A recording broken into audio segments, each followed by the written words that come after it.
सरकार इस बात को संभाल पाती है नहीं। कल दोबारा आर्ग्यूमेंट्स रिज्यूम होंगे यहीं से। अभी मामला सब जुडिस है। अब उम्मीद करते हैं कि आज जितनी बातें अदालत के सामने आईं वो खान साहब के लिए, शाह महमूद कुरैशी साहब के लिए बड़ी फेवरेबल थी, शॉकिंग थी कि ये कैसे हुआ है। अच्छा, मियां गुल हसन औरंगजेब साहब ने कुछ सवालात उठाए। उन्होंने इमरान खान साहब, शाह महमूद कुरैशी साहब की जब आपने तकरीर पढ़ के सुनाई तो उन्होंने इमरान खान साहब कि ये वो तकरीर है या ये वो बात है जो अवाम को कम्युनिकेट की है, जिस पर 14-14, 10-10 साल की सज़ा जो है ये सुनाई गई है, तो उनको 2-3 दफ़ा पढ़ने के बाद भी समझ नहीं आई कि इस तकरीर में ऐसा कुछ नहीं है, ये एक सियासी स्पीच है। यही बात है जो आज बहुत फेवरेबल थी, जो खान साहब और शाह महमूद कुरैशी साहब के हक़ में आई है।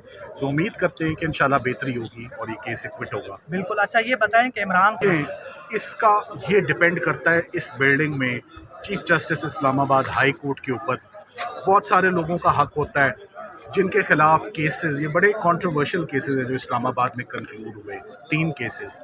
मेरा ये ख्याल है कि इमरान खान साहब को उसी तेज़ी से इंसाफ इस्लामाबाद हाई कोर्ट को भी देना चाहिए।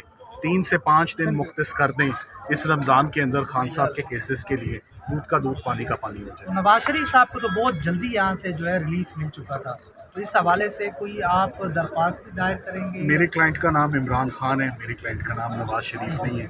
बेंच अपनी मर्ज़ी से केस सुनता है और मर्ज़ी से रेस्ट करता है, तो हम उम्मीद करते हैं कि हमें भी 3 दिन मिल जाएं और हम अदालत का वक्त ना ज़ाया करें और जल्द अज जल्द हम अपने केसेस प्रेजेंट करें। देखें, साइफ़र का केस रिज़ल्ट, साइफ़र सबसे सीरियस केस है जो बनाया गया, सबसे पहला केस है।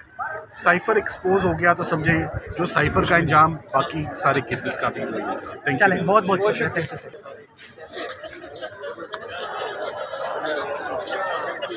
एक खड़ा रहा, एक खड़ा। अच्छा, हमें ये समझ आई।